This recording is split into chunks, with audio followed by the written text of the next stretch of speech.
Juan, 18 kabanata. Nang masalita ni Jesus ang mga salitang ito, siya'y umalis na kasama ng kanyang mga alagad na nagsitawid ng batis ng Cedron, na dooy may isang halamanan na pinasok niya at ng kanyang mga alagad. Si Judas nga rin naman na sa kanya'y nagkanulo ay nalalaman ang dako sapagkat madalas na si Jesus ay nakikipagkatipon sa kanyang mga alagad doon.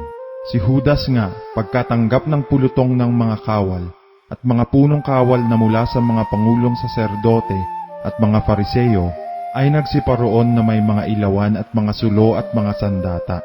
Si Jesus nga, na nakatataho ng lahat ng mga bagay na sasapit sa kanya, ay lumabas at sa kanila'y sinabi, "Sino ang inyong hinahanap?" Sinagot niya sila, "Si Jesus na taga Nazaret." Sinabi sa kanila ni Jesus, "Ako nga." At si Judas din naman na sa kanya'y nagkanulo ay nakatayong kasama nila. Pagkasabi nga niya sa kanila, "Ako nga," ay nagsiurong sila at nangalugmok sa lupa. Muli ngang sila'y tinanong niya, "Sino ang inyong hinahanap?" At sinabi nila, "Si Jesus na taga Nazaret." Sumagot si Jesus, "Sinabi ko sa inyo na ako nga. Kung ako nga ang inyong hinahanap, ay pabayaan ninyo ang mga ito na magsiyaon sa kanilang lakad, upang matupad ang salitang sinalita niya, sa mga ibinigay mo sa akin ay hindi ko iniwala kahit isa." Si Simon Pedro nga na may tabak ay nagbunot nito at sinugatan ng alipin ng dakilang saserdote at tinagpas ang kanyang kanang tenga. Ang pangalan ng aliping yaon ay Malco. Sinabi nga ni Jesus kay Pedro, "Isalong mo ang iyong tabak. Ang sarong sa akin ay ibinigay ng Ama, ay hindi ko baga iinuman?" Kaya dinakip si Jesus ng pulutong at ng pangulong kapitan at ng mga punong kawal ng mga Hudyo at siya'y ginapos. At siya'y dinala muna kay Anas sapagkat siya'y biyenan ni Caifas, na dakilang saserdote ng taong yaon. Si Caifas nga na siyang nagpayo sa mga Hudyo na dapat na ang isang tao'y mamatay dahil sa bayan. At sumunod si Simon Pedro kay Jesus at gayon din ang isa pang alagad. Ang alagad ngang yaon ay kilala ng dakilang saserdote at pumasok na kasama ni Jesus sa looban ng dakilang saserdote. Ngunit si Pedro ay nakatayo sa pintuan sa labas, kaya't ang isang alagad na kilala ng dakilang saserdote ay lumabas at kinausap ang babaeng tanod pinto at ipinasok si Pedro. Sinabi nga kay Pedro ng dalagang tanod pinto, "Pati baga ikaw ay isa sa mga alagad ng taong ito?" Sinabi niya, "Ako'y hindi."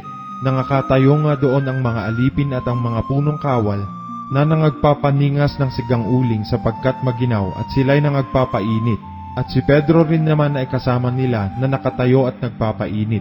Tinanong nga ng dakilang saserdote si Jesus tungkol sa kanyang mga alagad at sa kanyang pagtuturo.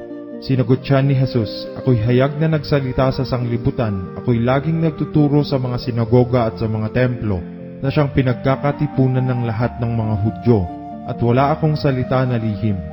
Bakit ako'y iyong tinatanong? Tanungin mo silang nakakarinig sa akin kung anong sinalita ko sa kanila. Narito, ang mga ito ang nakakaalam ng mga bagay na sinabi ko." At nang kanyang masabi ito, ay sinampal si Jesus ng isa sa mga punong kawal na nakatayo roon na nagsasabi, "Ganyan ang pagsagot mo sa dakilang saserdote?"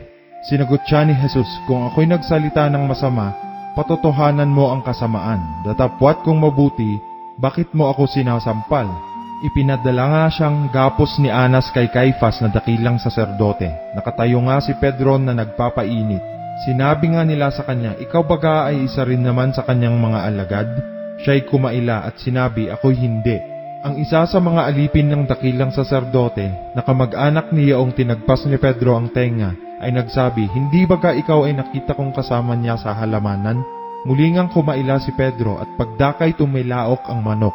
Dinala nga nila si Jesus mula kay Caifas hanggang sa pretoryo at niyaoy maaga pa. At sila'y hindi nagsipasok sa pretoryo upang wag silang madungisan, upang sila'y mangyaring makakain ng kordero ng Paskwa. Nilabas nga sila ni Pilato at sinabi, "Anong sakdal ang dala ninyo laban sa taong ito?" Sila'y nagsisagot at sinabi sa kanya, "Kung ang taong ito'y hindi manggagawa ng masama, ay hindi sana namin dinala sa inyo." Sa kanila nga'y sinabi ni Pilato, "Kunin ninyo siya at siya'y inyong hatulan ayon sa inyong kautusan."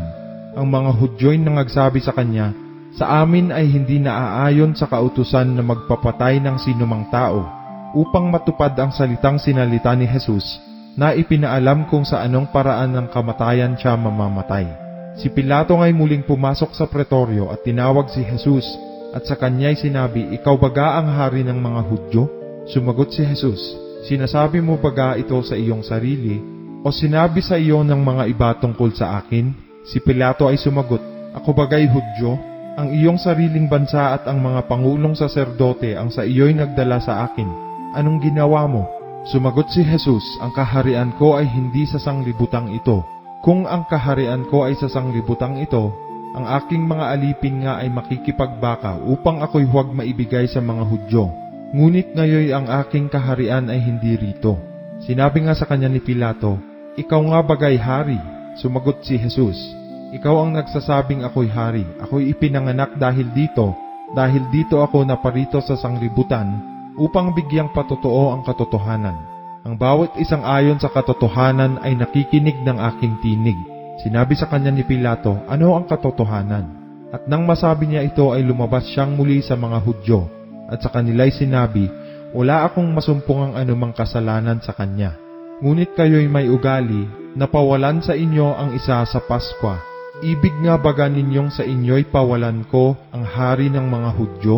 Sila nga'y nagsigawang muli na nangagsasabi, "Huwag ang taong ito kundi si Barabas." Si Barabas nga'y isang tulisan.